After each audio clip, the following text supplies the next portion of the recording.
culture grows on the vine of tradition by Jonah Gilbert reminds me the legendary Magdalena Gamayo. By the way, I am Daylarby Fundales and I am a second-year Bachelor of Science in Civil Engineering. Let's talk about the biography of Magdalena Gamayo. Magdalena Gamayo was a textile weaver from Limbaan, Pinili, Ilocos Norte. She knew the craft by 16 by watching her aunt weaving traditional fashion. When she is 88 years old, she mastered wide knowledge about the patterns of weaving industry, including the traditional binakol, the geometric handwritten, the triple patterns, and a complex and challenging inubon na saban. She received an award of the Gawad Manlilika ng Bayan or the National Living Treasure Awards. These awards give recognition to the Filipino traditional craftsmen or artisan who skilled have reached a high level of technical artistic excellence.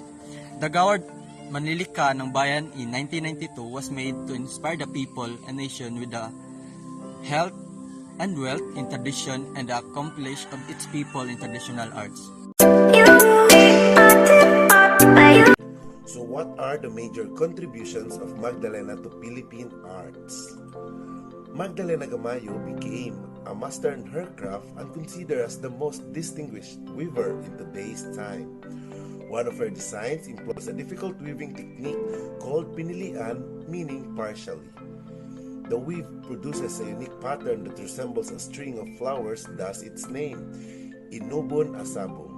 Because of this, she was awarded the Gawad sa Manlilikha ng Bayan or the National Living Treasure in 2012. She was granted with this award for having a high degree of knowledge and skills to perform elements intangible cultural heritage. Moreover, through her passion and ability in passing down the practice of weaving to the youth, her style and techniques of making the Ilocano hand-woven cloth were able to be preserved. The biggest contribution of Lola Magdalena Gamayo to the Philippine culture of arts is her abel.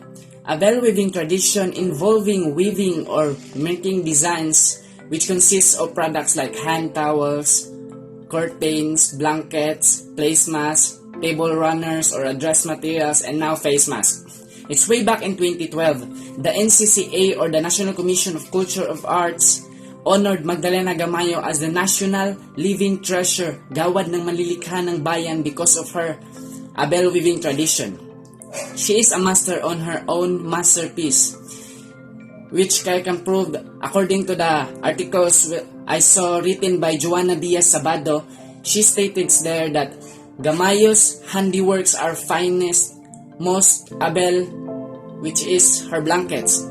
Her blankets has a higher thread count and her designs are the most intricate that can take up to 5 colors, which means she is very good at weaving. So in order to continue this tradition, she shared her skills by giving lectures and do some tutorials to the local women and students with the methods and techniques on how to do it. Even Senator Loren Legarda leave a message that Gamayo's designs teaches us that machine can never be equal to the beauty and grace that only human art convey. She added, "This living legend embodies the values of persistent, perfection, passion, commitment, and respect to the traditional cultures that she hopes embodies these values to the young learners throughout the country." Benakel or benakol, which means to do a sphere, is a type of weaving pattern that is traditional in the Philippines.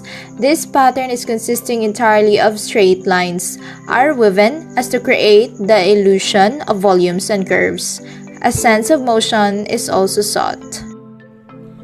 Kusikos is a spiral form like oranges. Inuwitan means geometric design and the most challenging one. Sinansabong means flowers. So it takes 2 weeks just to set up this meticulous pattern on a loom which produces about 2 meters of fabric a day. Magdalena's handiwork are finer than most able. Her blankets has the very high thread counts and her design is the most intricate and can sometimes take up to 5 colors. Making sure that the right color threads are spaced evenly and keeping accurate is a challenge that Magdalena has always unerringly met. The beauty of her designs lies in how delicate the pattern are and yet how uniform the weave. Magdalena's callous hands breathe life to her work, and her unique products are testament to machines who can never hope to equal the human art.